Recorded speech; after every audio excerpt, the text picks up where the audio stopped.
setting off a pipe bomb strapped to his body inside a New York City subway terminal, as we allege today. Like many others before him, we allege he was inspired by a group that exploits technology in an effort to spread a violent ideology, effectively convincing sympathizers to work with them to commit terrorist acts around the globe, and there are others absorbing similar propaganda. Throughout the day yesterday, we conducted evidence recovery, exploited intelligence, executed search warrants, and conducted other investigative operations.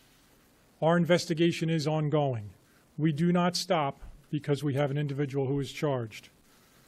Our initial and ongoing priority is to always identify other potential operatives and address other potential threats. There are instances following these types of attacks where the intelligence we develop at the time may dictate that we locate, detain, and interview individuals in order to ensure the safety of the public and the safety of the law enforcement personnel conducting those operations. Our teams use appropriate, reasonable, and lawful methods to accomplish these goals, but to be clear, our teams will move with speed and move with purpose. I've said this before, and it's important, so I will say it again. I cannot stress enough the importance of an engaged public, especially as we head into the holiday season.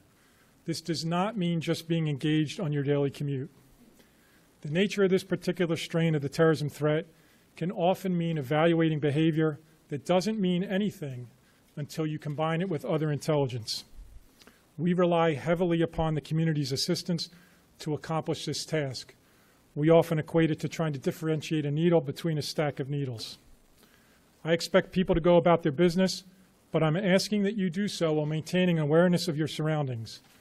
We understand it's easy to become complacent, especially when living, working, and commuting in this city is part of your everyday life. I'm simply asking those of you who do not already do so to look up from your phone, maybe take one of your earbuds out, and pay attention to what's happening around you. Perhaps even engage with your fellow citizen. If you see something or hear something that concerns you, tell us and let the JTTF and all of our partners do their work. The tip line for that type of reporting is 1-800-577-TIPS if you reside in this city. We have dedicated operational squads to monitor any incoming threat that could affect the city and the surrounding area. We have a threat response squad that operates 24/7 to respond to incoming tips and leads. And the JTTF is comprised of more than 50 agencies working side by side in order to keep the city safe. We will continue to address and assess each threat fully.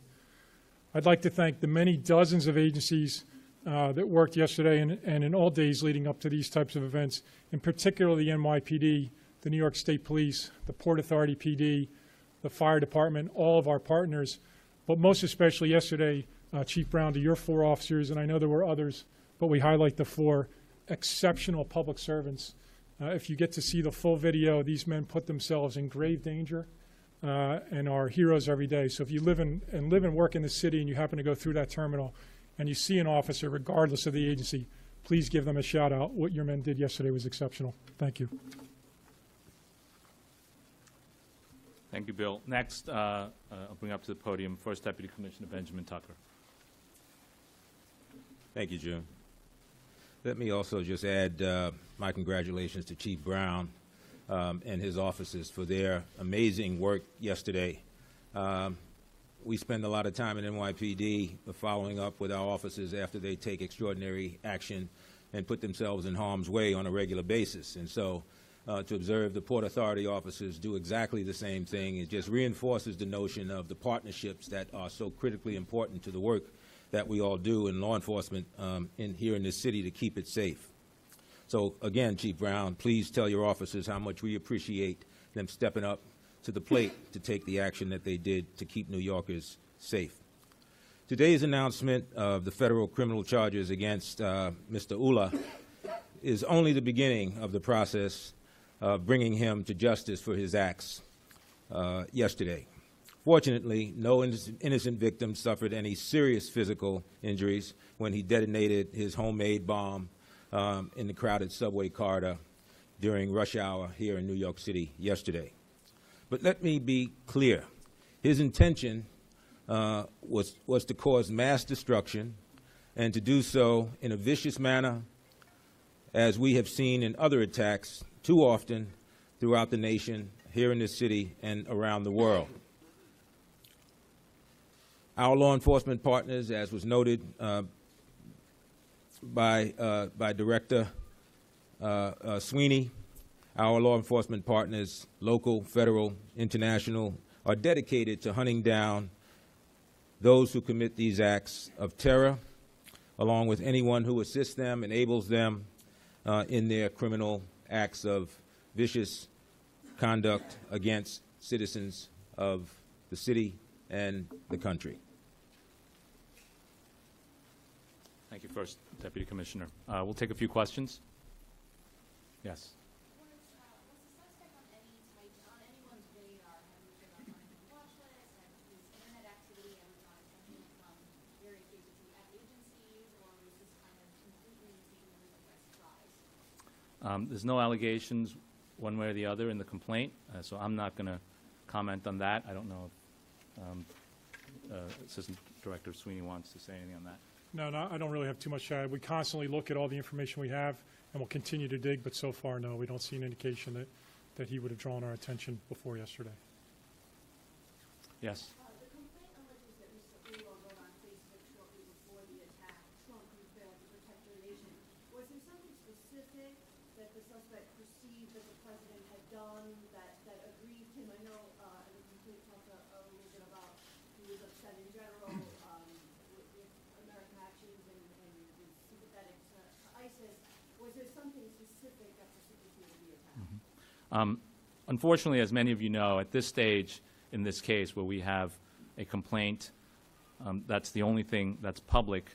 I'm not going to go beyond what's in the complaint. The complaint does allege that he admitted, following his arrest in a Mirandized statement, that he had posted that comment on Facebook. He also admitted, as alleged in the complaint, that he did this in support of ISIS. So beyond the admissions, alleged admissions in the complaint, I'm not going to go into any further detail. I'm just wondering, because you have it in the complaint, if you're able to perhaps characterize what it was about the Middle East or what the U.S. was doing in the Middle East based on these statements that caused him to make this attack. Again, beyond what's in the complaint, and you're correct in noting that his admissions included both a statement that he did this in support of ISIS, that he had been radicalized through review of internet propaganda from ISIS, and a clear statement that it was in support of ISIS. He also made statements about, I don't know the exact words, you should look at the complaint, but issues he had with American Mideast policy. But beyond that, I'm not going to go, I can't go any further than that. Ben? In addition to the Miranda statements, were there questions on the other cases before the didn't make any statements? All we've alleged in the complaint and all we're prepared to disclose at this time are the Mirandized statements that are set forth in the complaint. Yes.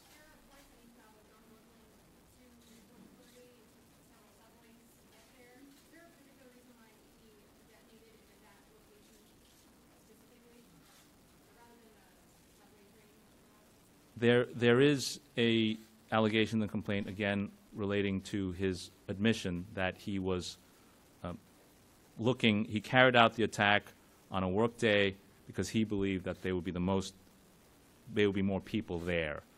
So it does, the allegations do include a statement that he was looking to maximize the damage for humans, to the extent that answers your question.